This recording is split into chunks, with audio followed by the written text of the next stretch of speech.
Alright, real quick. And this is a Lolita vlog that's gonna go into a video that I'm starting the lay the foundational work for. And I know I'm not in Lolita and I look kind of tired and a mess, but bear with me. So I posited this question on Reddit, which maybe that was the wrong venue for an in-depth question like this, but I posited the question. This is kind of a follow-up to my ethical Lolita video, and I was thinking about this about 2 weeks ago. Like, would anybody, like, what is your ethical line in the sand basically for Lolita? So meaning I have already talked about how I don't agree with Angelic Pretty's business practices. That's been like long stemming from a lot of shit that I've seen them do in the Lolita community over the last 20 years. So I do own, so I will be full disclosure, I do own a few Angelic Pretty pieces. Every Angelic Pretty piece that I either got as a present or purchased for myself was all secondhand. So I would like to think that maybe that money went to, you know, somebody that was buying different kind of stuff from different places, but I didn't buy directly from Angelic Pretty. But I don't like Angelic Pretty's business practices, and I won't purchase from them.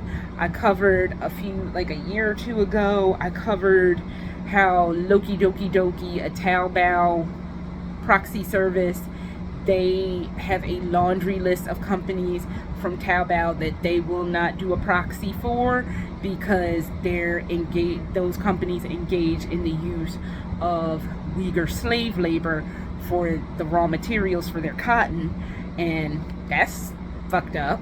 So my question is, if there is an ethical line in the sand. Oh, and one more little anecdotal thing. Friend of mine posted recently, Mom and Waite, I think that's how that brand is pronounced, their former mission statement, which I will talk about that in the Lolita video, and how fucked up that mission statement actually is. So there's a lot of weird unethical stuff that goes on in Lolita. So my question to you guys is, what would be your line in the ethical sand? Would it be mistreatment of employees, use of slave labor in the raw material gatherings?